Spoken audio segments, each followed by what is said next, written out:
엄마도 선생님입니다. 엄마쌤 여러분 안녕하세요. 자, 매주 수요일 밤 11시는 저와 함께하는 시간입니다.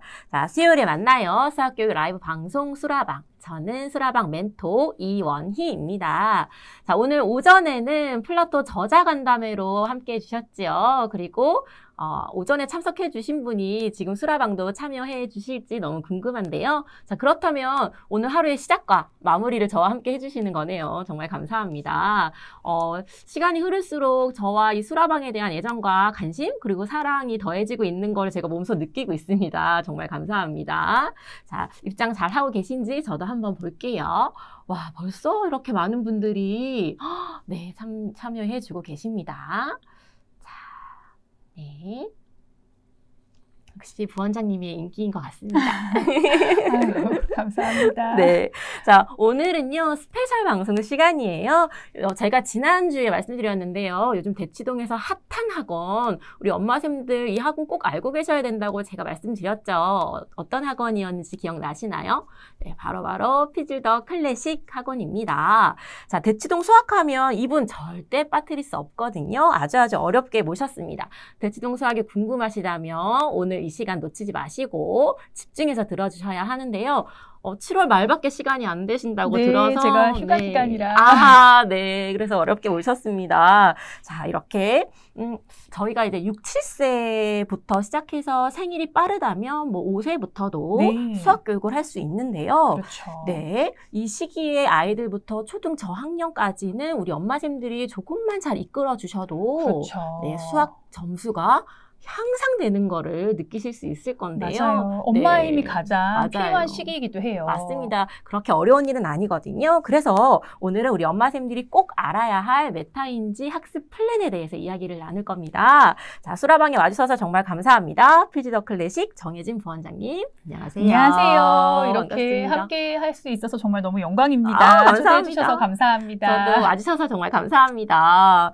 저는 오늘 이 시간이 너무 기다려졌고 너무 뜻깊어요. 왜냐하면 필즈 수학 초급을 어려워하는 아이들에게 반가운 소식이 될 것 같은데요. 네, 입문이죠. 필즈 교재가 그렇죠. 곧 출간을 앞두고 있잖아요. 그래서 네. 저자님과 함께 할 수 있어서 정말 영광입니다. 감사합니다. 네, 감사합니다. 네. 자, 저희 엄마쌤들께서 벌써 시작하자마자 300분 가까이 입장을 해주셨어요. 많이 입장해 주셨네요. 네, 감사합니다. 너무너무 바쁜 스케줄이신데요. 딱 마침 휴가 기간이라서 마침 자리해 주셨죠. 네, 제가 꼭 한번 나와보고 싶었는데 네. 또 기회가 돼서 이렇게 나오게 됐어요. 한 번이 아니고 2번, 3번.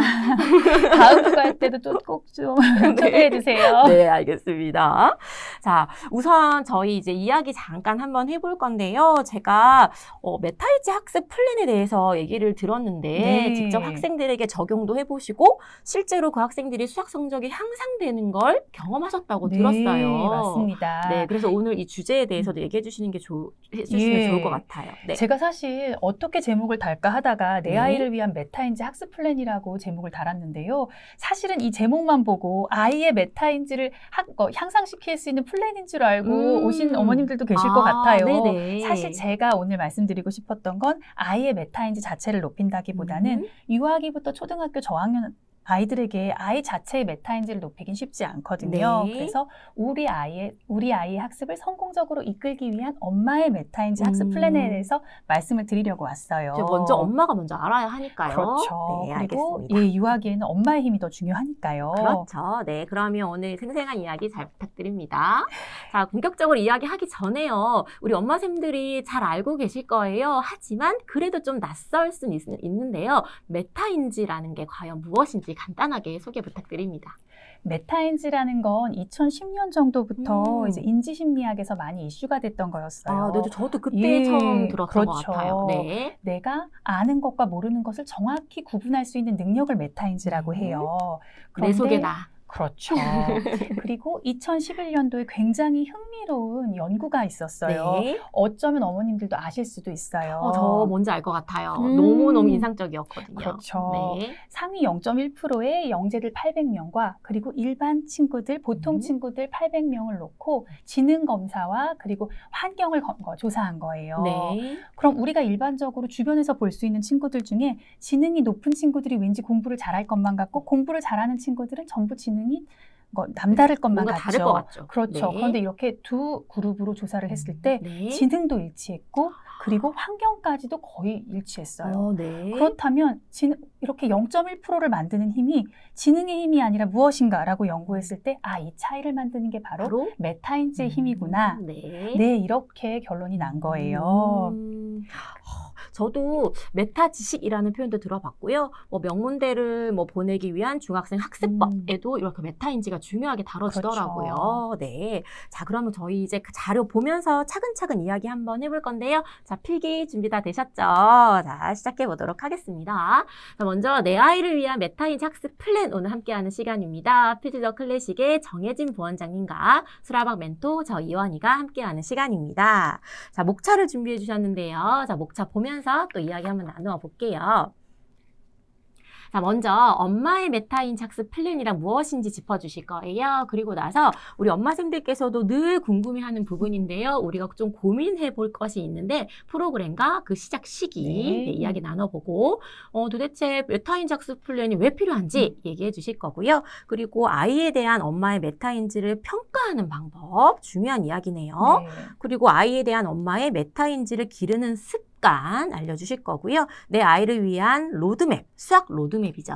네. 그리고 아이의 학습 메타인지 높이는 팁을 알려주실 거고요. 너무너무 또 중요한 이야기입니다. 늘 해주시는 질문들이 있는데요. Q&A 준비해 주셨어요. 네. 네. 자, 먼저. 자, 이 엄마의 메타인지 학습 플랜이란 무엇인지가 너무 궁금합니다. 엄마의 메타인지 플랜이라는 건 내 아이의 타고난 능력과 기질을 정확히 파악해야만 그러니까 엄마의 아이에 대한 모니터링 능력을 키우는 거예요. 네. 그래서 아이의 장점과 단점을 자각하고 장점은 더 향상시키고 단점을 꾸준히 보완하기 위한 엄마의 플랜이라고 할 수 있어요. 네. 그러니까 모니터링 능력을 키워서 엄마가 아이를 잘 컨트롤할 수 있는 네. 능력을 키우는 거예요. 한마디로 네. 우리 아이를 잘 파악하기 위한 엄마의 플랜이라고 할 수 있어요. 나 자신도 잘 알아야겠지만 그렇죠. 내 아이도 잘 알아야 하는 거죠. 맞습니다. 네. 그리고 제가 오늘 이 주제를 준비한 이유는 이 플랜을 제가 최근에 저희 아이한테 적용해 봤는데 아이를 지도하는 스트레스도 굉장히 줄어들고 그리고 계획적으로 학습을 시킬 수 있어서 아이도 공부하면서 행복해지고 저도 굉장히 안정적으로 아이를 지도할 수 있게 됐어요. 와, 그래서 이걸 함께 얘기를 나눠보고 싶어서 준비했습니다. 네, 그 생생한 이야기 잘 부탁드립니다. 자, 먼저 우리가 고민해 볼 프로그램과 그 시작 시기가 있는데요. 자, 놀이수학이 있는데 일단 물리적 지식? 이 물리적 지식이 과연 무엇인가요? 제가 오늘 말씀드릴 이 플랜이 유아기와 초등학교 저학년들에 해당하는 이제 엄마의 학습 플랜에 대해서 집중적으로 말씀을 드릴 텐데 이 시기에 우리 친구들이 공부할 수 있는 수학을 공부했을 때 얻어지는 지식이 대표적으로 3가지가 있어요. 하나가 물리적 지식이고 또 하나가 관습적 지식 그리고 또 하나는 논리적 사고적인 지식인 거예요. 조금 뭔가 어려운 느낌인데 그렇죠. 조금 쉽게 표현해 주신다면 어떤 걸까요? 예를 들어서 설명을 드리면 이제 그림을 준비했는데 원기둥과 굴을 가지고 아이가 가지고 놀면서 구 모양은 잘 굴러가네. 그리고 원기둥 모양은 위에는 무엇을 쌓을 수 있고 원기둥을 보고 옆으로 기울었을 때 이건 굴러가는구나 이렇게 만져보고 경험해서 얻어지는 지식을 물리적 지식이라고 하고요. 그리고 아이가 스스로 직접 만져보고 터득하죠. 경험으로 얻어지는 지식인 거죠. 그리고 어른들이 주변에서 선생님이나 어른이 캔 모양을 보고 이건 원기둥이라고 해 라고 정확히 얘기를 해줘서 학습하고 공 모양을 보고 이 이름은 구야 라고 알려줘서 학습이 되는 것들을 관습적 지식이라고 하고요. 그리고 이 2가지 모양을 보고 아이가 위에서도 관찰해보고 앞에서도 관찰해본 다음에 위에서 관찰한 모양은 원이구나. 그런데 앞에서 관찰했을 때 구는 원 모양으로 보이지만 그 원기둥은 사각형으로 보이는구나. 뭔가 다르네 라고 느끼고 그리고 사각기둥을 공부하면서 이것도 앞에서 봤을 때 사각형이 되는구나. 모든 기둥 모양은 전부 사각형으로 보이네 라고 확장까지 갈 수 있는 것. 비교와 확장이 가능한 게 바로 논리사고적인 지식이라고 할 수 있습니다. 이런 논리사고적인 지식을 가지려면 어느 정도 어른의 개입도 필요하겠죠. 그래서 이런 3가지 지식이 있는데 어머님들 처음에 이제 고민하시는 프로그램 중에 놀이수학 많이 고민하세요. 그리고 저한테 상담하실 때도 최근에 제가 이런 질문을 받았어요. 1학년 학생인데 아무래도 어렸을 때 교구 수학을 너무 알려주지 않았기 때문에 넣어주지 못했기 때문에 우리 아이가 돌리기 뒤집기를 잘 못하는 것 같다. 예를 들어 도형에 대해서는 그러실 그렇죠. 수 있죠. 네. 그렇게 고민을 하셔요. 네. 그런데 놀이 수학의 장점은 네. 수학 학습을 처음에 시작할 때 즐거움을 주고 어느 정도 공감각을 향상시켜주는 분명히 효과가 있거든요. 네. 그런데 오랫동안 경험을 해봤을 때 굉장히 장기적인 학습 효과가 있다기보다는 이제 놀이에서 끝나는 경우도 있고 네. 어느 정도 공감각은 향상시켜주지만 굉장히 높은 공감각, 중학교 예를 들어 정말 수학이 필요한 중등에 필요한 공감각 능력을 향상시켜주는 데는 한계가 있어요. 네. 그래서 이제 제가 추천드리는 건 한 4세, 5세, 6세 이 시기에 무조건 해야 된다라기보다는 우리 아이가 시간도 있고 이왕이면 효율적으로 좀 재미있게 공부할 수 있는 무언가를 넣어보고 싶다라고 생각하실 네. 때는 해보는 건 좋은데 네. 이것의 부재가 장기적으로 연결돼서 수학 실력에 영향을 미친다는 아니기 때문에 예를 안 들어 하는 중학교 수학을 못하나요? 전혀 그렇지 네. 않아요. 제가 10년 동안 친구들을 많이 봤지만 네. 놀이 수학을 한 친구와 하지 않은 친구의 큰 차이는 없었어요. 네. 네. 그렇기 때문에 그런 부재로 인해서 불안해하실 필요는 없다는 거예요. 네. 네. 그러면 사고력 수학은 논리적 지식에 들어가는 거네요. 그렇죠. 사고력 수학이 가장 대표적인 논리적 지식에 속하는데 창의성과 논리성 향상을 목적으로 하는 수업이 굉장히 많잖아요. 네. 사실은 미술 수업도 있고 독서 논술이라는 네, 그렇죠. 수업도 있고요. 네. 이런 여러 가지 어려서부터 수업 중에 하시죠. 맞죠. 네. 그러면 이런 여러 수업 중에 언어적 사고력과 수학적인 사고력을 동시에 향상시키는 목적으로 지도를 할 때 유아기부터 고학년까지 연결되고 또 중등까지 연결될 수 있는 가장 효율적인 수업이 사고력 수업이에요. 그렇죠. 네, 가장 효과적이라 할 수 그렇죠. 있죠. 네. 그런데 사실 이 사고력 수업도 단점이라면 작은 단점. 네, 작은 아주 작은 단점이라면 단점. 네, 어떤 베이스도 없이 시작하는 건 좀 비효율적이더라고요. 기본적인 수 개념도 있고 도형을 만져봤거나 도형 이름 정도를 알고 기본적인 지식이 있는 상태로 해야 훨씬 더 효율적이더라고요. 네. 그래서 이 점은 좀 명심하고 계시면 될 것 같고요. 네. 그래서 제가 사고력 수학을 추천드리는 시기는 좀 빠른 친구, 생일이 빠르거나 이제 학습에 대해서 약간 다른 친구들보다 타고나게 빠른 친구들 있죠. 그런 친구들은 5세 때 시작하시면 좋을 것 같고요. 5세부터도 가능하다. 네. 네. 그리고 생일이 좀 늦거나 네. 학습 속도가 시작 시기가 조금 천천히인 친구들은 네. 6세 또는 7세 때 시작하는 걸 추천드려요. 네. 그렇다면 그 이유가 있을까요? 시기, 아, 시작하는 네, 시기. 시작 시기에 네네. 대해서. 네. 자, 5, 6세 또는 조금 늦은 친구들은 네. 7세 때 네. 사고의 독립성이 생기고 논리적인 사고를 시작하는 시기잖아요. 네네. 그러니까 이 시기에 창의적인 수업을 하는 게 가장 효과적이에요. 우선 자기 중심적인 사고에서 좀 탈피를 하죠. 그렇죠. 네. 그리고 다양한 사고를 할 수 있는데 지식이 막 들어오는 순간 어느 순간부터는 지식의 틀이라는 게 맞아요. 생기거든요. 다른 건 그러다 안 듣죠. 그렇죠. 네. 고정관념이 어린이들 사이에서도 생겨요. 네. 그 시기엔 다양한 각도에서 문제를 해결할 수 없기 때문에 다양한 각도에서 문제를 해결할 수 있고 또 사물을 바라볼 수 있고 인식의 틀이 생기기 전에 넣어주시는 게 가장 네. 효율적이에요. 맞습니다. 저희가 오늘 말씀드리는 나이는 만 나이는 아닙니다. 네. 자, 그리고 자료는 저희가 도치만 카페에 다 업로드 되니까요. 나중에 또 한번 차근차근 읽어보시고요. 오늘은 이 자료를 저희가 이야기로 다 풀어서 말씀을 드리니까 지금 댓글이 엄청 많이 올라가고 있어요. 네, 그래서 감사합니다. 자료가 조금 잘 안 보여서 불편하신 것 같은데요. 얘기를 들어주시면 됩니다. 자료는 업로드를 할게요. 자, 그럼 다음이에요. 자, 이번에는 어떤 지식에 포함되는지 궁금한데요. 연산이거든요. 연산은 사실 앞에 제가 말씀드린 그 세 가지 지식에 정확히 포함되는 건 아닌데요. 수 감각에 해당하는 거고요. 네. 사실 수학을 공부하기 위한 기초 체력 같은 거예요. 그러니까 네. 간혹 이제 어머님 아버님들께서 중학교 올라가서 연산 못해서 수학 못하는 친구 없다 하면서 연산 중요하지 않다고 생각하시는 분들이 계세요. 그런데 네. 제가 경험을 해봤을 때 사실 수영 선수가 되려고 해도 네. 수영 스킬만 가지고 수영을 할 수 없잖아요. 기초 체력이 필요하고 네. 또 좋은 지식을 얻기 위한 책을 읽으려고 해도 네. 한글을 모르면 책을 읽을 수가 없죠. 네. 그럼 운동에서는 기초 체력이 바로 연산이 되는 거고요. 네. 그리고 글을 읽기 위해 좋은 책을 읽기 위해서는 한글을 알아야 하는 게 연산에 해당하는 거예요. 네. 당연히 기초 수학을 체력과 한글이 그렇죠. 연산의 역할이다. 네. 수학을 하기 위해서 당연히 꼭 해야 하는 거예요. 네. 그래서 필수. 그렇죠. 자신감을 위해서도 하는 게 좋죠. 특히나 초등학생들에게는 연산을 잘해야 자신감이 생겨요. 그렇죠, 그렇죠. 그렇다면 좀 빨리 할수록 좋겠네요. 예, 그래서 제가 추천드리는 시기는 1부터 10까지 아이가 연속으로 수세기가 가능해지는 시기부터 1 더하기 1, 1 더하기 2 이 정도의 개념으로 연산을 넣어주시는 게 효율적일 것 같아요. 네. 그래서 이것도 네. 시기는 생일이 좀 빠른 친구들은 5세부터 네. 그리고 늦은 생일이거나 약간 학습이 천천히인 친구들은 그래 늦어도 6세부터는 연산 학습을 넣어주시고 그리고 조금씩이라도 꾸준히 시켜주시는 게 가장 좋아요. 꾸준히가 중요하죠. 자, 그렇다면 교과는 관습적 지식에 포함되겠네요. 그렇죠. 사실 교과로도 여러 가지 지식을 얻을 수 있어요. 논리적인 지식도 얻을 수 있고 네. 그렇지만 관습적인 지식에 조금 더 가까워요. 네. 하지만 교과도 연산과 마찬가지로 당연히 꼭 해야 하는 거예요. 필수. 그렇죠. 단지 학습할 때의 단점을 굳이 꼽는다면 네, 이게 네. 조금 고민이죠. 그렇죠. 네. 네.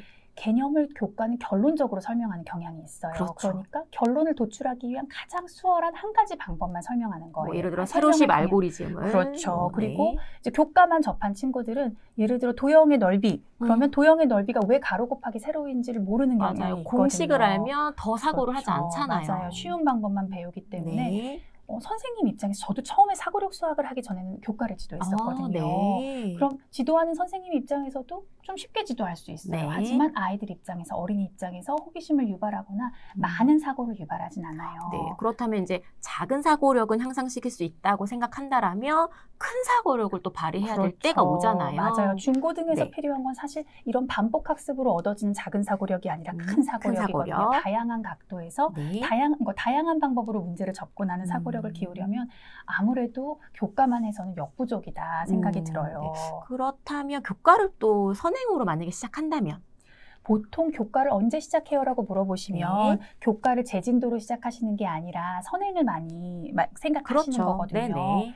그럼 사고력이나 연산을 꾸준히 해왔다면 네. 사실 교과 진도에서 1학년 과정, 2학년 과정은 굳이 학원을 다니거나 네. 문제집을 꼭 풀거나 하지는 않아도 될 것 같아요. 사고력을 조금 했던 그렇죠. 친구들은 연산과 사고력 1학년, 2학년 과정에서 나오는 부분은 연산이 대부분이거든요. 네. 그렇기 때문에 앞에 진도를 조금 나갔다면 그렇다면 그냥 3학년 교과부터 학원을 보내셔도 되고요. 학원을 혹시 사교육을 하시려고 생각을 하신다면 네. 그렇게 진행해 주시면 될 것 같아요. 네. 자, 정말 너무 중요한 얘기 해주신 것 같아요. 자, 그러면 우리 메타인지 학습 플랜에 대한 얘기로 본격적으로 들어가 볼 건데요. 네. 도대체 이 메타인지 학습 플랜이 왜 필요하다고 생각하시나요? 제가 앞에서도 말씀드렸는데 우리 아이 현 상태를 정확히 파악할 수 있어야 네. 엄마가 우리 아이의 부족한 부분을 해결할 수 있는 해결 방법을 찾을 수 있겠죠. 그리고 지속 가능한 실천과 현실 가능한 부분이 필요한 거예요. 제가 이따가 저희 아이 플랜 짠 거를 이제 예로 한번 보여드릴 텐데 구체적인 플랜을 적어놓고 정리가 되어 있어야 현실 가능한 계획이 가능한 거죠. 그리고 가장 중요한 건 최근에 제가 경험한 건데요. 네. 저희 아이를 지도하면서 가장 문제가 엄마가 스트레스인 게 문제이거든요. 좀 고민이 많으셨죠. 그렇죠. 아이가 생일이 좀 늦어서 저희 아이가 고민하셨죠. 생일이 늦거든요. 그래서 5, 6세 땐 고비가 많았어요. 이제 생일이 늦은 경우에는요. 정말 고민이 많이 맞아요. 되더라고요. 네. 그리고 엄마의 스트레스의 유아기와 초등학교 저학년 때 엄마의 스트레스의 가장 큰 이유는 다른 아이와 비교예요. 네. 우리 아이는 꾸준히 학원은 있는데 갑자기 우리 아이보다 훨씬 더 잘하고 빠른 아이가 툭 튀어나오거든요. 네네. 그럼 엄마가 흔들리게 되고 뭔가 엄마가 내가 잘못하고 있다고 느껴요. 혹시 내가 가배를 안 해서. 그렇죠. 우리 아이는 뭔가 큰 문제가 있는 건가 이렇게 생각하게 되는데 우리 아이 수준을 정확히 파악한 다음 구체적으로 시기 영역별로 플랜을 짜두면 다른 아이가 툭 튀어나와도 그렇지만 우리 아이는 이 목표를 위해서 꾸준히 하고 있으니까 괜찮아. 그리고 언젠가 그 목표에 도달할 수 있어. 그렇죠. 안심하고 아이를 지도할 수 있게 돼요. 사실 저학년 때 아이를 지도할 땐 엄마 스트레스가 적어지는 게 굉장히 중요하거든요. 맞아요. 자, 그럼 이제 엄마로서 경험적으로 느꼈던 어려운 점들이 있으셨는데 그럼 여기에서 엄마들도 메타인지가 뛰어난 엄마가 있을 것 같아요. 그리고 잠재력은 있지만 그렇지 않은 엄마들을 우리가 보통 엄마라고 이제 표현을 한번 해본다면 어떤 차이가 있을까요? 구체적인 플랜을 가지고 우리 아이를 바로 눈앞에 있는 것만 보는 게 아니라 위에서 내려다볼 수 있는 메타인지가 뛰어난 엄마는 우리 아이의 단점을 보완하기 위한 효과적인 지도가 가능해요. 그러니까 단점을 인정하게 되는 거예요. 자연스럽게 단점을 인정해서 효과적인 지도가 가능하고 이러면 우리 아이 실력이 쌓이겠죠. 그런데 보통 엄마들, 그러니까 수많은 정보들을 어떻게 정리해야 될지 모르고 정보들이 다 받아들이기만 하고 네. 그리고 유행 따라서 이 학원이 좋다 하면 그 학원으로 달려가고 네. 또 이 문제집이 좋다 하면 무조건 사는 엄마라면 네네. 사실은 엄마와 아이는 지치게 마련이에요. 그리고 시간과 돈도 버리고 사실 쌓이는 게 많지 않아요. 네. 우선은 내 아이의 단점을 인정하는 것도 중요하네요. 그렇죠. 그러기 위해서 플랜이 필요한 거예요. 네. 자, 그러면 궁금해요. 나는 메타인지가 뛰어난 엄마인가? 나는 보통 엄마인가? 이게 궁금하실 것 같아요. 그렇죠. 예, 혹시 엄마의 메타인지를 평가하는 방법이 있을까요? 제가 작은 방법을 생각해 봤어요. 네. 그러면 아주 간단한 방법이죠. 그렇죠. 네. 내 아이에 대해서 내가 얼마나 알고 있는지 사실은 느낌만 가지고 있을 뿐 느낌. 엄마들은 보통 잘 네. 알고 있다고 느끼지만 실제 알고 있는 것과 정말 차이가 있을 수 있거든요. 그렇죠. 다를 수 그러면 있어요. 이 차이가 작은 엄마가 메타인지가 우수한 엄마예요. 근데 알고 있는 것 같은 느낌인 거죠? 그렇죠. 네. 느낌인지 실제로는 아닐 가능성이 네, 높아요. 그렇죠. 그럼 내가 우리 아이를 정확히 파악하고 이제 간단히 테스트해 볼 방법은 네. 뭐 사고력 책 같은 거라든지 최근에 공부하는 책들이 있으면 뒤에 항상 총괄평가지 같은 게 맞아요. 있잖아요. 네. 그럼 일단 그 총괄평가지를 뜯어서 엄마가 먼저 문제를 다 하나하나 보세요. 네. 그럼 하나하나 보고 우리 아이가 최근에 나랑 이렇게 공부를 했는데 또는 문제를 풀었거나 학원을 다녔는데 이 중에 몇 문제 정도 맞을지 한번 예상해 보시는 거예요. 네. 점수를 예상해 보거나. 그렇죠. 어느 문제를 맞을 수 있다 없다까지 구체적으로 예상해 보시면 그리고 좋아요. 얼마나 걸릴지. 그렇죠. 그리고 시간도 어느 정도 소요될지 네. 이제 이 정도 두 가지를 예상하신 다음 메모를 해두시고 네. 실제로 아이에게 시험을 풀어보게 하는 거죠. 네. 그럼 엄마의 예상과 굉장히 다를 가능성이 높거든요. 그리고 네. 일반적인 경우는 엄마가 생각한 예상 점수보다 아이의 점수가 좋지 않을 가능성이 굉장히 높아요. 네네. 뭐 낙담하거나 그렇죠. 실망하지 마시고. 그럴 필요는 없고 네. 내가 우리 아이를 정확히 파악하지 못하고 있었구나. 네. 인정. 예, 인정할 네. 거 인정하고 네. 그러기 위해선 구체적인 플랜이 필요하겠구나. 앞으로는 우리 아이를 조금 더 위에서 볼 수 있는 능력을 키워야겠구나 하고 노력하시면 되는 거예요. 네. 간단하면서도 미처 생각하지 못한 중요한 포인트인 그렇죠. 것 같아요. 네. 그렇다면 이 아이에 대한 이 엄마의 메타인지를 기르는 어떤 습관이 있다면 좀 알려주시면 좋을 것 같아요. 좀 더 네. 메타인지를 좀 더 기르고 싶어요. 그렇죠. 그래서 이제 우리 아이를 좀 더 잘 파악하기 위한 엄마의 메타인지 기르는 습관은 네. 일단은 이 습관 자체가 엄마가 아이를 파악하는 자체가 익혀야 되는 하나의 기술이에요. 기술. 타고나는 건 아니거든요. 네. 자, 그래서 매일 우리 아이를 꾸준히 관찰하셔야 돼요. 그런데 연습하면 되는 거죠. 그럼요. 대신 아이를 지도하면서 다그치거나 화내지 마시고 맞아요. 아이가 하는 걸 한 일주일 정도는 그냥 관찰만 해주세요. 네. 그리고 아이가 학원을 다닌다거나 뭔가 문제를 풀었다면 엄마와 같이 푼 문제도 그 당시 말고 시간이 좀 지난 다음 한번 넘겨보시는 거예요. 네. 우리 아이랑 내가 어떻게 문제를 풀었는지 다시 네. 한번 시간 지나서 넘겨보면 또 생각이 바뀌거든요. 그리고 학원을 보냈다면 학원에서 내주는 숙제만 풀리고 하는데 급급하지 마시고 학원에서 어느 정도 우리 아이가 풀었고 어떤 내용을 배우는지를 꼭 점검하세요. 네. 우선 관찰해라. 그렇죠. 그러면 그것을 메모해야겠네요. 그렇죠. 관찰한 걸 주기적으로 메모하고 관찰하고 네. 메모하고 점검하고 네. 그리고 숙제를 했다 안 했다 보다는 그렇죠. 뭐 얼마나 틀렸나 어느 정도 하고 있는지 이거보다는 어떤 걸 배우는지 네네네. 어떤 문제를 어려워하는지 정도 네네네. 점검해 주시고 우리 아이가 학습할 때 필요한 시간을 그냥 학습을 지도하실 때 무작정 시키시는 경우가 많잖아요. 사실 저도 그랬거든요. 네. 그럼 우리 아이가 이 학습을 할 때 얼마나 시간이 소요되는지 어떤 위치에서 어떻게 할 때 효율적인지를 좀 많이 체크하시는 게 좋아요. 네. 이거 간단하게 좀 네. 정리를 한다면 네. 구체적으로 말씀을 드리면 우리 아이 계획을 세우고 주기적으로 점검하는데 그걸 로드맵을 만드신 후에 네. 주기적으로 점검하시는 거예요. 네. 그리고 좀 피드백을 좀 받으면 좋을 것 같아요. 그렇죠. 네. 전문가의 피드백이 가장 중요해요. 내가 네. 로드맵대로 실천하고 있는데 이걸 잘하고 있는지 주기적으로 피드백을 받으시는데 사실은 학원을 보내신다면 네. 학원 선생님에게 주기적으로 피드백을 받으세요. 너무 자주 그럴 필요는 없죠. 그렇죠. 제가 여기서도 좀 주의 드릴 거는 너무 자주 매주 점검을 받으면 우리 아이를 더 짧게밖에 못 봐요. 네. 그래서 제가 추천드리는 건 3개월에 한 번, 3, 또는 4개월? 4개월에 한 번씩 네. 이제 주기적으로 피드백을 받고 그걸 또 좀 메모를 해두세요. 네.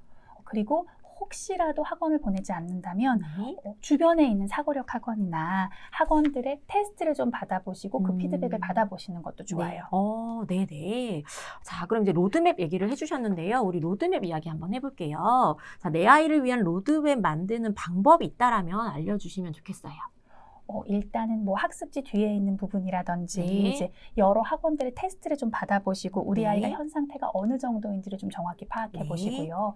가령 예를 들어서 연산이 어느 정도다 이런 걸 좀 테스트 받아보시고 싶으시면 연산 학습지 홈페이지에 특히 기적의 계산법 같은 길버스쿨 홈페이지에 보면은 단계별로 학습 테스트해볼 수 있는 테스트지를 다운받을 수 있더라고요. 이제 이런 테스트지를 이용해서 우리 아이가 연산이 어느 정도인지 좀 파악하시고 현재 사고력은 어느 정도 레벨인지도 좀 확인하시고요. 그러면 다음엔 목표를 설정해야겠네요. 그렇죠. 그 중에 가장 중요한 건 내 아이의 능력, 내 아이가 하루에 어느 정도 공부를 할 수 있는지와 그리고 아직 고학년이 되기 전이다 보니까 엄마가 이걸 함께 끌어줄 수 있는 엄마의 에너지도 중요하잖아요. 너무 중요해요. 그렇죠. 엄마의 에너지. 맞아요. 그리고 현실적인 여건. 절 예를 들면 저는 월요일부터 금요일까지는 학원에서 일을 하기 때문에 11시에 퇴근해요. 저희 아이를 아침에 잠깐 외에는 볼 수가 없어요. 그럼 이 시기에는 엄마가 같이 리드를 해줘야 학습을 할 수 있는데 저는 토요일하고 일요일에만 지도를 할 수 있거든요. 그럼 이렇게 주말에만 공부할 수 있는 양으로 설정해서 목표를 정하셔야지 주중에 계속 공부를 할 수 있는 목표를 잘못된 비현실적인 목표를 설정하시면 안 돼요. 그래서 아이의 능력과 엄마의 에너지와 현실적인 여건 그리고 어느 정도 시기에 이 목표를 해내야 된다는 바람에 적정점을 찾으셔야 돼요. 그래서 목표를 설정하시면 돼요. 예를 들어 엄마의 에너지와 아이의 능력이 엄마의 목표와 좀 거리가 약간 있어요. 그럼 그때는 선택과 집중을 하시면 돼요. 그래서 좀 더 필요한 단계를 먼저 우선적으로 풀리시면 돼요. 그렇게 계획을 잡으시면 되는 거고 그 다음에 로드맵을 만드시는데 이 로드맵을 시기별로 그럼 예를 들어 6세부터 잡았다면 6세 1월부터 12월까지 달별로 시기별로 그리고 영역별로 아주 구체적으로 짜시는 거예요. 예를 들어 교과, 사고력, 교과 심화, 연산 이렇게 필요한 내가 뭘 시켜야겠다고 영역을 정하신다면 영역별로 짜시는 거예요. 그리고 한 번 짰다고 끝이 아니라 제가 로드맵은 중장기적으로 짜라고 말씀을 드릴 거거든요. 그럼 지금 7세다. 저희 아이 같은 경우는 7세면 한 3학년까지 로드맵을 짜보는 거예요. 그리고 이게 끝이 아니라 한 6개월에 한 번, 빠르면 4개월에 한 번 계속 수정하고 우리 아이가 이 상태로 잘 되고 있는지 사실은 로드맵을 짜고 진행을 하면 아이가 속도가 더 빨라질 수도 있거든요. 그렇죠. 그럼 또 조정이 필요하네요. 그렇죠. 그러면 실제로 로드맵을 좀 짜주셨는데 저희가 나중에 업로드된 자료를 보시면 잘 보이시는데 지금은 좀 작아서 잘 안 보이실 거예요. 간단히 한번 보시면 우선 영역을 연산, 그리고 사고력, 교과, 그리고 교과 심화 이렇게 정해주셨더라고요. 그리고 나서 교재들이 다 들어있었어요. 교재들이 있고 6세, 7세, 1학년, 2학년, 3학년까지 로드맵을 짜주셨더라고요. 연산 같은 경우에는 기적으로 하시더라고요. 제가 기적을 계산법으로 이제 중심을 잡은 거예요. 기준을 잡으신 거죠? 네, 맞아요. 기준을 잡은 거예요. 그래서 꼭 기적의 계산법이 굉장히 좋다라기보다는 기적의 계산법이 단계별로 목차 정리가 굉장히 잘 돼 있어요. 그래서 이 시기에는 기적의 계산법에 이 정도 연산을 시켜야지라는 기준으로 정리를 한 거고요. 근데 원리셈과 응용 연산이 있어요. 이건 어떻게 활용하시는 거예요? 기준은 확실히 한 개로 잡고요. 저희 아이에 대해서 제가 말씀을 드렸는지 모르겠는데 저희 아이는 생일이 일단 늦고요. 생일 늦고. 그리고 5, 6세 때 제가 저희 아이를 지도하면서 가장 힘들었던 게 저희 아이가 엉덩이가 굉장히 가벼워요. 그리고 좋게 말하면 엉덩이가 가볍고 호기심이 많고 또 조금 나쁘게 말하면 주의산만한 부분이 많았어요. 그런 피드백을 굉장히 많이 받았거든요. 그리고 반복을 굉장히 싫어해요. 그러다 보면 반복 싫어하는 아이에게 기적의 계산법이 좋은 교재로 보이진 않죠. 하지만 제가 리드하기에 굉장히 적합한 교재라고 생각을 했거든요. 그래서 기적의 계산법을 중심으로 가되 기준으로 가되 거기에서 한쪽에 절반 또는 3분의 1 정도만 풀리고 저희 아이가 이 교재를 계속 풀면 지겨워하기 때문에 제가 서점에 데리고 가서 지금 풀고 있는 기적의 계산법과 같은 단계 예를 들어 저희 아이가 요즘은 아주 천천히 하긴 하지만 세 자리 더하기 빼기를 하고 있거든요. 그럼 기적의 계산법에서는 하루에 더하기 3문제, 빼기 3문제 정도만 풀어요. 그리고 그 세 자리 더하기 빼기가 있는 있는 책을 여러 가지 책을 보여주고 고르라고 했거든요. 이제 이것도 자기주도의 시작일 거라고 생각을 해서 일단 선택을 하게 했어요. 진도가 같은 거에서 골라봐라. 너가 마음에 드는 거. 진도가 같은 연산책을 쫙 깔아주고 한번 골라보라고 했더니 응용연산은 겉표지가 예쁘대요. 원리셈은 안에 있는 그림이 예쁘대요. 그래서 저희 아이가 직접 선택한 거예요. 그리고 기적의 계산법만 풀리면 지겨워하니까 같은 진도의 문제를 주고 동그라미 쳐서 풀고 싶은 문제만 풀게 하면서 아이가 원하는 문제를 풀게 하세요. 맞아요. 네네. 그래야 좀 더 효율적이더라고요. 그래서 네. 한 연산책을 전부 다 풀리려고 생각하시지 않으셔도 돼요. 네. 기준만 정하고 거기서 우리 아이가 지겨워하지 않은 정도로만 네네네. 그 정도로만 문제를 풀리셔도 괜찮을 것 같아요. 네. 사고력은 팩토 1031 입문 초급 그리고 필지 입문 초급 이렇게 계획을 하셨어요. 예, 맞아요. 네. 제가 사고력은 중등을 위해서 꼭 필요하다는 생각을 가지고 있기 네. 때문에 꼭 풀려야 하는데 저의 여건과 여러 개를 많이 풀리면 좋겠지만 저의 여건과 저희 아이의 여건이 되지 그렇죠. 않는 상황이라 네. 일주일에 제가 할 수 있는 양이 저희 아이가 제가 지도하면서 리드할 수 있는 양이 딱 작은 챕터 한 챕터 또는 두 챕터더라고요. 네. 그래서 챕터가 정확히 잘 나눠져 있는 게 킨더 팩토, 이제 팩토 과정이라고 생각했기 때문에 팩토로 넣었고 네. 이제 초등학교 1학년이 가면 조금 더 심화된 사고력을 풀려보고 싶어서 프리 1031을 정했어요. 네. 대신에 제가 이 책도 좋은 책이라고 생각하지만 1031 책이 너무 단원이 많아요. 네네네. 예, 저는 시간은 많지 않기 때문에 이 모든 단원을 다 풀릴 생각은 없고요. 네. 선택과 집중으로 네. 윗단계에 도움이 되는 챕터만 풀릴 생각이에요. 그리고 네네네. 제가 이렇게 말씀드리면 혹시나 어떤 게 중요한가요? 라고 물어보실 것 네네. 같아서요. 저처럼 이제 아이가 엉덩이도 좀 가볍고 엄마의 여건이 여러 문제를 네. 이제 리드 함께 풀어가기 약간 힘든 상황이시라면 네. 제가 이제 잠시 후에 추천을 드릴게요. 네네네. 예, 선택과 집중으로 네. 필요한 단원만 네. 특히 항상 선택하실 때 윗단계에 도움되는 단계만 집중적으로 풀리셔도 도움이 많이 될 거예요. 네, 초등, 고, 그리고 중등까지 연계되는 그렇죠. 주제들이죠. 자, 이따가 저희가 소개해드리도록 하겠습니다. 자, 그러면 저희가 벌써 시간이 엄청 지났어요. 시간이 많이 네. 지났나요? 시작한 지 네. 얼마 안 된 것 네, 같은데요. 저희가 남은 내용들도 많아서요. 저희가 자료 보는 방법을 좀 소개를 해드리려고 해요. 우선 다음 자료를 보시면 앞서서 이야기를 해주셨는데 다시 한번 정리를 해주셨거든요. 자, 그래서 내 아이를 위한 로드맵 만드는 방법 중에서 내 아이의 현재 상태를 파악하는 방법을 알려주셨는데 아까 학원을 한번 테스트를 받아보라고 하셨어요. 예, 그리고 맞아요. 상담을 받아보라고 하셨는데요. 중요한 포인트가 있는 것 같아요. 바로 결과. 그렇죠. 네.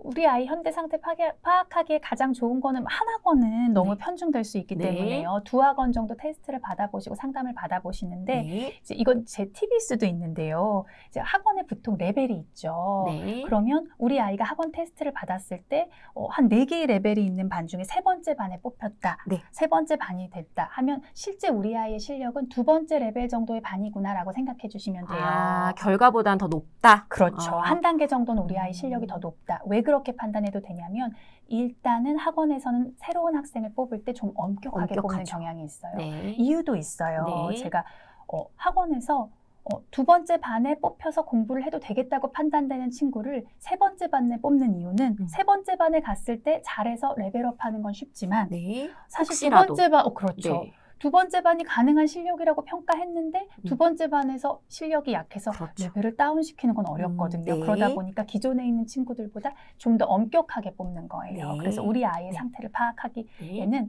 우리 아이가 실제로 받은 레벨보다는 우리 아이가 좀 더 실력이 있구나 정도로 판단하셔도 괜찮습니다. 맞습니다. 그리고 이제 문제집 뒷부분에 정리해주는 총괄 평가 이용해 보시면 된다라고 얘기해 주셨고요. 자, 이제 선택과 집중이란 얘기를 강조하셨는데요. 자, 어떤 주제를 선택하고 거기에 집중하면 되는지 우리 한번 사고력부터 한번 시작해 볼게요. 사실은 시간과 에너지가 남아돌면 제가 꼭 네. 이것만 해야 된다고 하는 건 아니라 오해하실까 봐 먼저 네. 말씀을 드리면 현실적인 여건이 되고 우리 아이가 너무 수학을 좋아하면 다 풀리셔도 돼요. 모든 네. 단원을. 그럼요. 그런데 네. 이제 엄마의 여건도 그렇고 아이가 굉장히 지루해하거나 빨리 진도 나가지 않는 거에 힘들어한다면 꼭 필요한 맞아요. 단계는 이제 제가 지금 목차로 정리해준 네. 이 정도예요. 제가 요거는 나중에 제가 업로드 네. 해드릴 거니까 보시면 되는데요. 다음 단계 연계되는 거고 까지 연계되는 그렇죠. 것만 골라주셨잖아요. 맞아요. 네. 그래서 요거는 업로드된 자료를 꼭 보시면 됩니다. 자, 그러면 교과 봐야죠. 교과. 자, 교과에서도 꼭 필요한 단원들 골라주셨어요. 예, 사실은 교과는 일단은 보통은 선행으로 조금씩 진행을 하시잖아요. 아주 네. 빠른 선행은 아니더라도. 네. 그럼 선행으로 조금 한 번은 쑥 훑고 지나가는데 선행으로 하다 보니까 완벽히 이해가 되지 않고 한 번씩 더 해야 된다는 불안감이 생기세요. 그런데 시간도 많지 않다 하면 네. 교과 기본 선행으로 한번 쭉 빼주시고 네. 제가 지금 추천드리는 이 정도 단원을 한 번씩 요 단어만 한 번씩 더 짚어주셔도 효율적인 선행이 가능하다는 거예요. 그리고 맞습니다. 제가 추천드리는 부분은 중등에 연결되는 부분만 네. 추천드렸거든요. 네. 그래서 선택과 집중적으로 공부하실 때 네. 참고하시면 좋을 것 같아요. 네, 감사합니다. 너무 소중한 자료 정말 감사합니다. 네. 도움 자, 되셨으면 좋겠어요. 네, 정말 도움 많이 되고 있어요. 선택과 집중 잊지 마시고요. 자, 지금까지는 엄마의 메타인지에 대한 이야기를 해봤다면 이번에는 우리 아이 학습할 때 메타인지 높이는 팁을 좀 알려주시면 좋겠어요. 제가 사실 공부했던 부분은 엄마의 메타인지라기보다는 제가 이제 이 메타인지를 적용해 본 거고 사실은 본인의 잠재력보다 성적이 좀 덜 나오는 친구들의 메타인지를 공부했었거든요. 네. 이걸 공부하면서 알게 된 건데요. 네, 요거 자료는 초등용으로 잠깐 바꿔주신 거죠? 제가 바꾼 거예요. 네, 중학년 이상으로 적용하시면 맞아요. 되죠. 네. 2017년도에 네. 스탠포드대에서 네네네. 스탠포드대 사회심리학과에서 네. 연구진들이 연구를 한 게 있어요. 네네. 그래서 스탠포드대 학생들, 통계학과 학생들 중에 고등학교 때, 중학교 때 성적이 일치하고 대학교에 올라와서도 성적이 비슷했던 B뿔 정도로 비슷했던 학생 50명을 선발해서 두 부류로 나눈 거예요. 네. 그래서 한 부류는 그냥 관찰, 관찰. 또 한 부류는 이제 연구를 한 거예요. 그렇죠. 실험 집단이 네. 된 거죠. 실험 집단에 어떤 실험을 했냐면 뭔가를 질문했죠. 그렇죠. 시험을 보기 설문한 전에. 거예요. 네. 시험 보기 열흘 전에 열흘 전. 네. 일주일이나 열흘 전. 네, 제가 한번 요건 읽어봐 드려도 네. 괜찮을까요? 그럼 요거는 꼭 읽어주시면 좋을 것 같아요. 네. 이건 제가 초등용으로 조금 쉽게 바꾼 네. 거긴 한데요. 3, 4학년 이상이라고 예. 보셔야 돼요. 다음 주에 보게 될 시험에 대한 범위와 학습 주제를 적게 했고요. 대학생들에게. 그리고 그 평가에 목표하는 점수. 네. 그리고 성취도 평가, 이 평가에 그 대학생들 평가에 나올 수 있는 예상 문제들을 좀 정리해 보게 써봐라, 했고요. 직접. 네. 예, 그리고 시험 공부를 어떻게 할 건지, 무슨 요일에 몇 시간 할 건지를 좀 자세히. 15분 동안 자세히 정리하게 한 거예요. 아, 그럼 실제로 대학생들에게 물어본 건 이거보다 조금 더 긴 질문이었어요. 그렇죠. 근데 요거는 초등용으로 바꿔주신 예, 거예요. 제가 바꿔본 거예요. 네. 그 기사를 보고 결과는 네. 이렇게 설문을 했던 집단이 그렇지 않은 집단들 비해서 전원다, 25명 전원다 A 또는 A뿔을 받게 됐다는 결과가 나왔어요. 네네네네. 이 결론은 공부의 목표를 상기시켜 줌으로써 목적을 가지고 공부를 그렇죠. 한 거죠. 네. 자기의 공부법도 진단하게 되고 그리고 공부 계획을 그려보면서 학습 효율이 굉장히 높아지고 스트레스도 줄어들어서 메타인지를 향상시킨 거예요. 그러면서 시험을 봤더니 점수가 확실히 올라간 거죠. 네. 제가 이 연구를 보고 초등학생용으로 바꿔보고 2년 전쯤에 3학년, 4학년 학생들에게 적용을 해봤어요. 그때 제가 근무했던 학원은 네. 그 비슷한 레벨의 학생들이 시험을 보면 반별로 등수를 매겼었거든요. 네. 그런데 저희 반 아이들이 이 연구를 제가 이제 이 질문을 적용했던 친구들은 시험 점수가 10점이 오른 거예요. 그런데 사실은 그 시험이 쉬웠을 수도 있기 때문에 등수를 확인해 봤는데 저희 반이 12등이었거든요, 정확히. 네. 그런데 2등으로 올라가는 효과가 있었어요. 네. 단지 이 짧은 질문만으로도 이 어린 친구들이지만 메타인지를 향상시켜 준 거예요. 네. 사실 공부라는 게 지식을 습득하는 건데 네. 어떻게 보면 자원을 모으는 거잖아요. 자원을 수집하는 과정이 학습이라고 공부라고 본다면 자원을 수집했을 때 어디다 어떻게 써야 되는지 목적을 정확히 알고 있어야 되는데 목적 없이 자원만 수집했다면 네. 이제 이 질문을 통해서 목적의식을 가지고 공부를 했기 때문에 이런 성과를 났다라고 저는 보고 있어서요. 요거 한번 메모해 두셨다가 어머님들께서도 이거 3, 4학년, 고학년 친구들이라면 시험 보기 전에 한번 이런 걸 정리하고 학습할 수 있도록 리드를 해주셔도 좋을 것 같아요. 너무 좋을 것 같아요. 네, 너무 좋을 것 같아요. 자, 그러면 저희가 너무 어렵게 모신 만큼 너무나 궁금한 게 많았거든요. 그래서 좀 자주 나온 질문들에 답을 좀 해주셨잖아요. 네, 맞아요. 다 얘기해 주셨으면 좋겠어요. 제가 다 얘기하고 갈 수 있을지 모르겠네요. 다 해주세요. 그리고 다음에 또 와주세요. 네, 또 초대해 주세요. 네, 자 먼저 정말 많이 고민하고 계시거든요. 자 먼저 사고력 학원 꼭 보내야 할까요? 제가 사실 주변에 제 친구들한테도 너무나 많이 듣는 질문이에요. 네. 그런데 어떤 목적으로 사고력 학원을 보내냐에 일단 초점을 맞춰야 될 것 같아요. 네, 목적을 분명히 해야 될 것 같아요. 그렇죠. 네.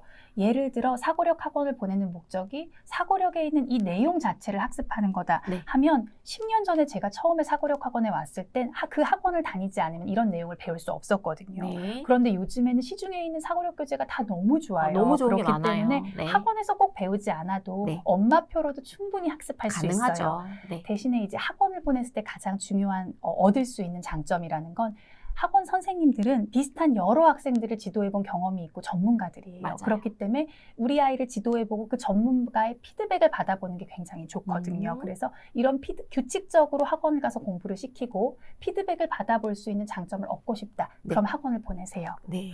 그런데 사실 제가 대치동에서 보는 많은 친구들은 사고력 학원을 다닐까 말까를 고민하는 경우도 있지만 상당수는 사고력 학원을 너무 여러 개 보내세요. 좀 유의할 점인 것 같아요. 네. 그러니까 좋다는 유명한 학원들을 하나라도 놓치면 불안하시기 때문에 다 보내시는데 네네. 그건 정말 주의하셔야 돼요. 사실 그걸 다 보내고 아이가 전부 즐기면서 숙제까지 완벽하게 할 수 있고 엄마도 관리를 정말 잘하실 수 있다면 효과가 있겠지만 보통은 그렇게 무리해서 다니는 경우는 한 학원 숙제도 제대로 관리가 안 되는 경우가 많거든요. 그러면은 과제가 밀리면서까지 보내는 건 효율적이지 효과가 않은 것 없어요. 같아요. 아이도 네. 힘들고 네. 효과적이지 않아요. 그러니까 하나를 보내더라도 관리를 철저히 할 수 있는 것만 보내시는 거예요. 네. 그렇다면 사고력 수학은 언제까지 하는 것이 좋은가요? 사고력 수학은 요즘에 이제 어머니들 제가 말씀을 드리면 너무 깜짝 놀라실 수도 있는데요. 이렇게 대치동 같은 경우 선행이 너무 빠르거든요. 네, 제가 이미 방송을 통해서 여러 번 네. 말씀드리고 있습니다. 상당수의 학생들이 요즘 2학년인데도 중등을 시작한 친구들이 있어요. 그렇죠. 이렇게 네. 선행이 매우 빠른 친구들은 네. 그냥 초등학교 3학년 끝까지 네. 또는 이제 한 4학년 1학기 정도까지 시키시면 될 것 근데 같고요. 이때 초3, 4학년 1학기까지 친구들은 중등까지 선행이 된 친구들이에요. 그렇죠. 중등 선행을 네. 하고 있는 친구들. 네, 그런데 일반적으로. 일반적으로는 네네. 중등을 시작하기 전까지 시키시면 딱 적절합니다. 네네. 사실은 사고력 교과는 한 가지 방법으로만 이제 지도를 하지만 사고력은 다양한 각도로 지도를 하잖아요. 네. 그리고 실제로 중등에서 중등 교과 학원에서 근무를 하는 선생님들도 네. 사고력을 하고 온 친구들이 중등을 훨씬 빨리 이해한다고 하더라고요. 그렇기 때문에 중등 딱 하기 전까지 사고력을 하면 중등을 네. 받아들이기 훨씬 수월할 거예요. 네, 알겠습니다. 자, 우리 선행 얘기 안 할 수가 없잖아요. 네. 자, 선행은 어느 정도 해야 될까요?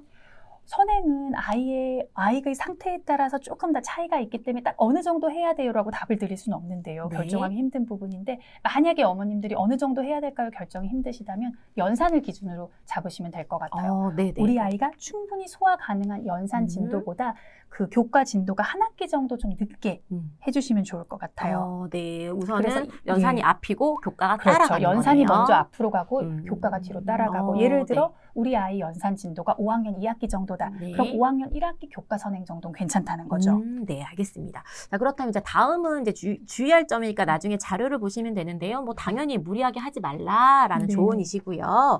자, 이제 아이가 혹시 못 풀겠다고 해요. 그러면 이제 엄마가 어디까지 개입을 해야 되는지 그것이 너무 고민인데요. 그렇죠. 바로 알려줘야 될까요? 아니면 또 다른 방법이 있을까요? 사실은 이 문제는 제가 이제 예전에 설명회 하면서 어머님들이 가장 많이 질문해 주셨던 부분이고 네. 그리고 고학년 학생들 같은 경우는 못 풀겠다고 해도 좀 시간을 주시는 게 좋은데 네. 사실 초등학교 저학년이나 유아인 친구들이 한번 모른다고 하면 생각해봐 라고 해도 계속 모르는 거거든요. 그럼 이거는 방치예요.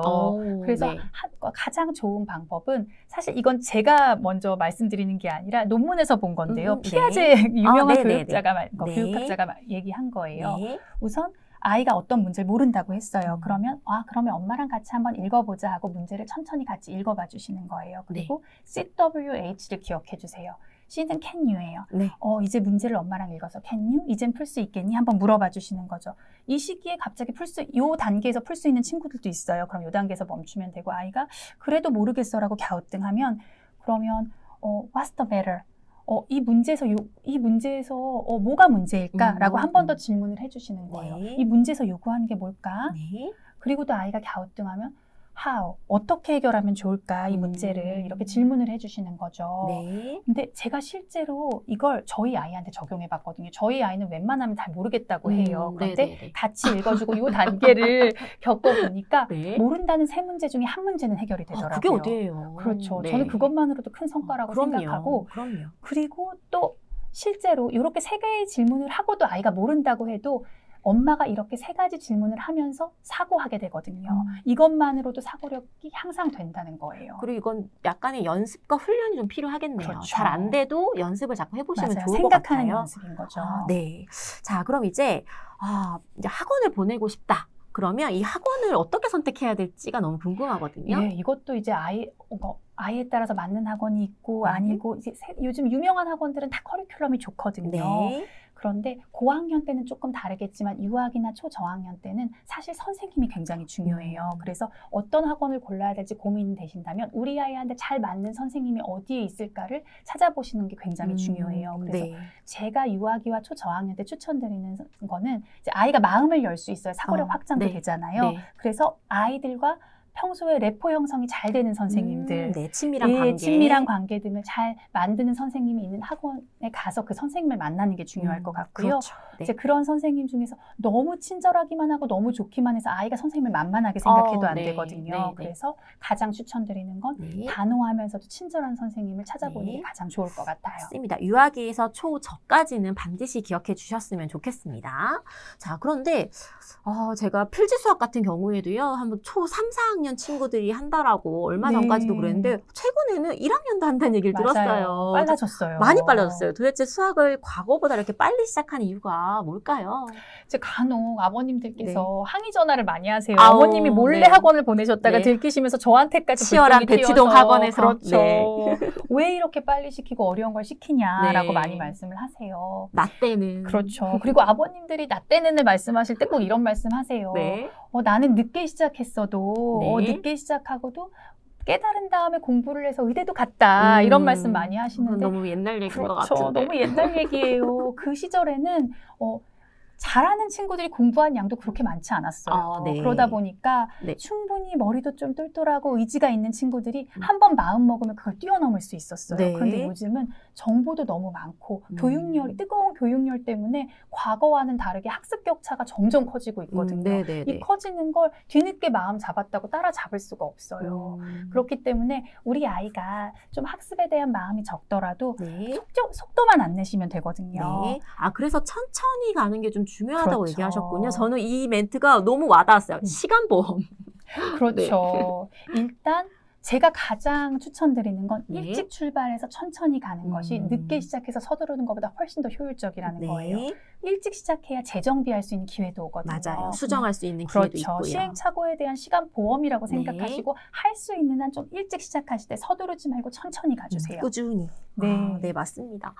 와, 방송 시간 언제까지인가요? 라고 물어보셨는데요. 저희가 곧 이제 방송 종료 시간이 벌써 거의 다 그렇게 임박했어요. 시간이 정말 빨리 가네요. 그렇죠. 네.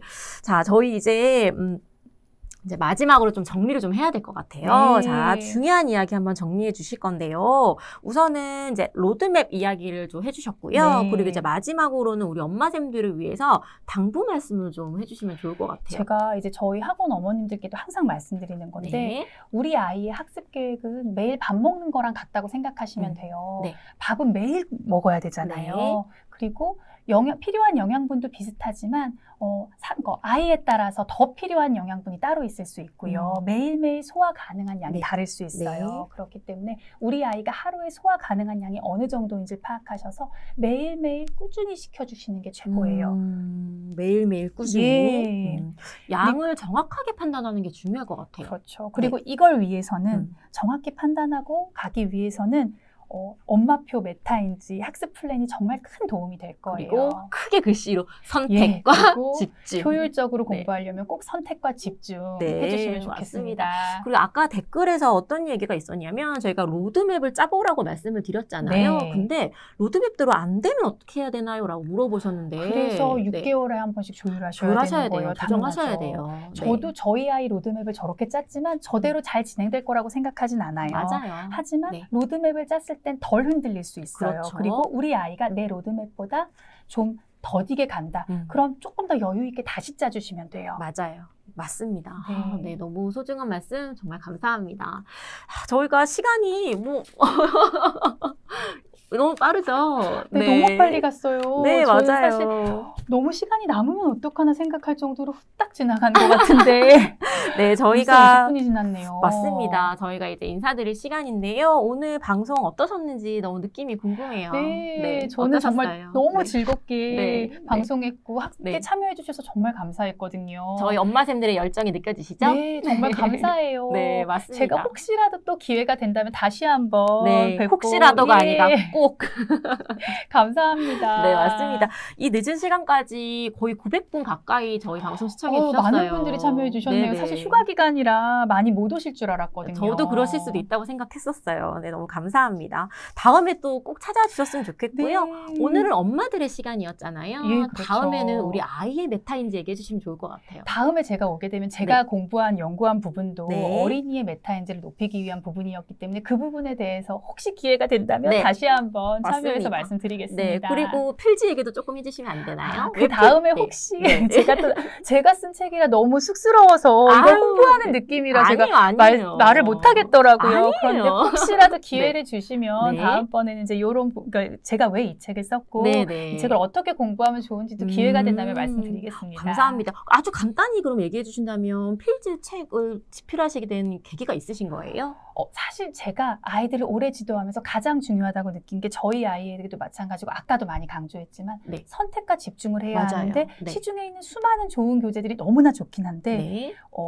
구색 맞추기도 좀 있다는 생각을 많이 했어요. 그런데 엄마들은 그걸 판단하기 쉽지가 않잖아요. 네. 그렇기 때문에 사고력을 놓치긴 쉽지 않지만 그냥 이걸 다 시키기엔 너무 부담이 되고 한 어머님들을 위해서 사실 만들었어요. 저희 아이 지도하기 위해서 제가 추려놓은 걸 가지고 만든 거예요. 선택과 집중을 그렇죠. 위해서 만든 꼭 책이시군요. 필요한 단계만 했어요. 그래서 보통 요 정도 난이도의 문제집은 대부분은 한 40챕터로 돼 있어요. 최소. 그런데 제가 그 중에 필요한 것만 한 20챕터 정도로 추렸거든요. 그래서 다음에 기회가 된다면 조금 더 구체적으로 말씀드리겠습니다. 네, 감사합니다.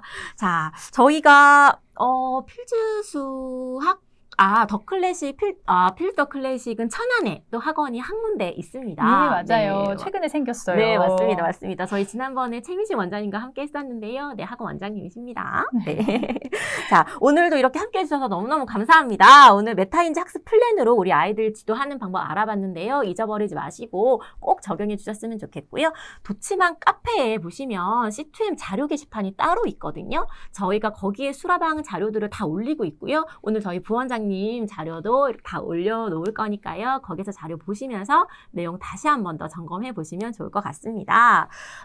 자, 그리고 아까 그 채팅에도 있었는데요. 제가 인스타를 봤더니 댓글로 오늘 플라토 공구가 오픈하였어요. 그런데 글이 어디 있는지 잘 모르겠다라는 글들이 많으셔서요. 도치만 카페 들어가시면 플라토 공구 오늘 오픈했으니까 내용 보실 수 있으십니다. 자, 다음 주에는 저희 김성우 소장님과 함께 합니다. 클래식 교구 방송인데요. 교과서에 나오는 퀴즈네로 막대 교구를 가지고 탐구하는 시간을 갖도록 하겠습니다. 다음 주에도 본방 사수해 주시고요. 저 인사드릴 건데요. 저희 수라방은요. 도치만과 C2M이드가 같이 하고 있어요. 매주 수요일 밤 11시에 하고 있고요. 도치만 카페에 라방 공지 후기 올리는 곳이 있는데 거기에 우리 방송 오늘 후기 남겨주시면 수학 교구나 교재를 보내드리는 이벤트를 하고 있습니다. 후기도 많이 올려주셨으면 좋겠습니다. 네. 자, 이제 인사드리도록 할게요. 우리 수학 때문에 우리 아이들이 꿈을 포기하지 않았으면 좋겠습니다. 함께 노력하는 우리 엄마쌤들이 됐으면 좋겠고요. 오늘 함께 해주셔서 정말 감사합니다. 오늘도 편안한 밤 되시고요. 건강 유의하시고요. 네, 감사합니다. 감사합니다, 부원장님. 네, 함께 해주셔서 감사드립니다. 네, 고맙습니다.